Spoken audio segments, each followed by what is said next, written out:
BBC news আন্তর্জাতিক সংবাদে আপনাকে স্বাগতম। শুরুতেই সংবাদ শিরোনাম, এরপর বিস্তারিত।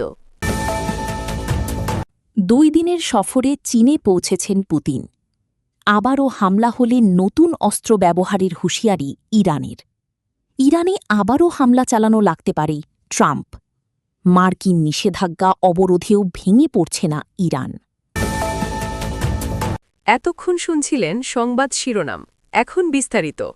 আপনি যদি মুসলিমদের পাশে থাকতে চান তাহলে ভিডিওতে লাইক করে চ্যানেলটি অবশ্যই সাবস্ক্রাইব করে দেবেন। 2 দিনের সফরে চীনে পৌঁছেছেন পুতিন। রাশিয়ার প্রেসিডেন্ট ভ্লাদিমির পুতিন 2 দিনের রাষ্ট্রীয় সফরে স্থানীয় সময় মঙ্গলবার 19 মে সন্ধ্যায় চীনে পৌঁছেছেন।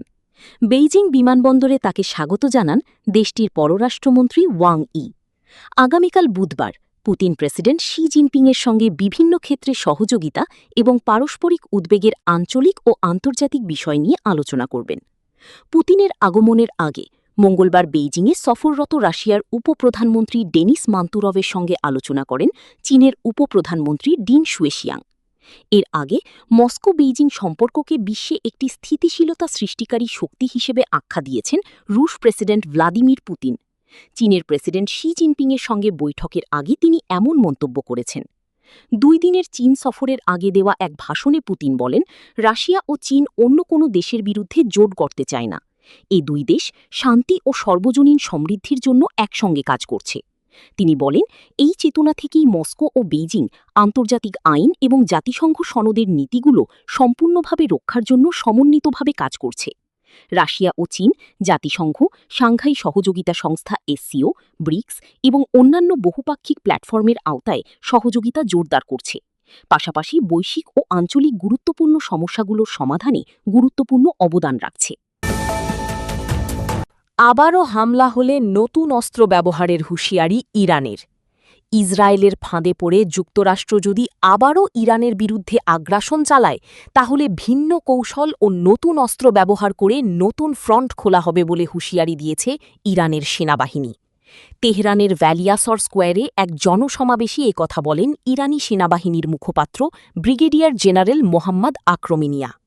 মঙ্গলবার 19 মে দেশটির সেনাবাহিনীর জনসংযোগ বিভাগ তার এই বক্তব্য প্রকাশ করেছে। জেনারেল আক্রমিনিয়া বলেন, ইসলামী প্রজাতন্ত্র ইরানকে অবরুদ্ধ করা বা পরাজিত করা সম্ভব নয়। তিনি বলেন, যুক্তরাষ্ট্র যদি আবারও নির্বুদ্ধিতার পরিচয় দিয়ে ইসরায়েলের ফাঁদে পা দেয় এবং আমাদের প্রিয় ইরানের বিরুদ্ধে নতুন আগ্রাসন চালায় তাহলে আমরা নতুন পদ্ধতি ও নতুন অস্ত্র দিয়ে তাদের বিরুদ্ধে নতুন ফ্রন্ট খুলব। তিনি আরও বলেন, যুদ্ধবিরতির সময়কেও আমরা যুদ্ধকালীন পরিস্থিতি হিসেবে বিবেচনা করছি এবং এই সময়কে সামরিক সক্ষমতা আরও শক্তিশালী করার সুযোগ হিসেবে ব্যবহার করা হচ্ছে। আক্রমিনিয়া বলেন, হরমুজ প্রণালীর ওপর ইরানের সশস্ত্র বাহিনীর পূর্ণ নিয়ন্ত্রণ রয়েছে এবং এই কৌশলগত নৌপথের পরিস্থিতি আর আগের অবস্থায় ফিরে যাবে না।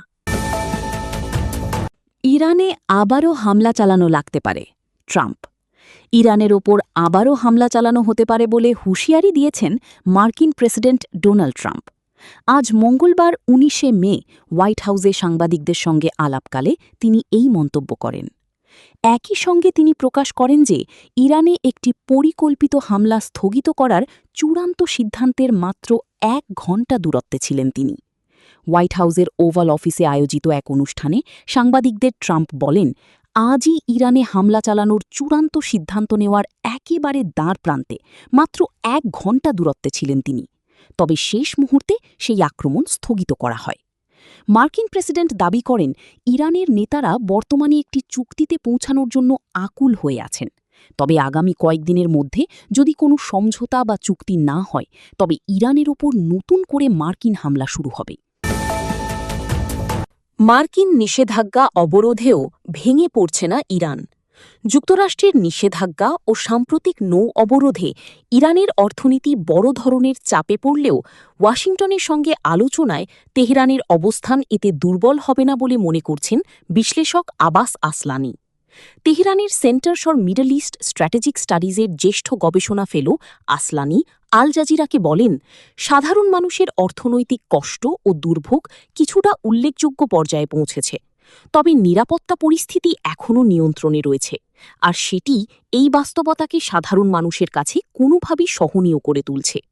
তিনি বলেন, অর্থনৈতিক সংকট ইরানিদের দৈনন্দিন জীবনে বড় প্রভাব ফেললেও ইরান এখন পর্যন্ত টিকে থাকতে সক্ষম হয়েছে। আসলানির মতে, যুক্তরাষ্ট্র চাপে ফেলে ইরানের অভ্যন্তরীণ স্থিতিশীলতা দুর্বল করতে চায়। তাদের লক্ষ্য হল জনগণ যেন কর্মকর্তাদের ওপর চাপ সৃষ্টি করে আলোচনার টেবিলে অবস্থান পরিবর্তনে বাধ্য করে কিংবা এক ধরনের আত্মসমর্পণের দিকে ঠেলে দেয়। তবে বাস্তবে তা ঘটছে না বলেই দাবি তার। তিনি বলেন, যুদ্ধ কিংবা অনিরাপত্তার সময় মানুষ সাধারণত অর্থনৈতিক অবস্থার চেয়ে নিরাপত্তাকেই অগ্রাধিকার দেয়। আসলানি আরও বলেন, এতে এই অর্থ নয় যে অর্থনীতি গুরুত্বপূর্ণ নয়,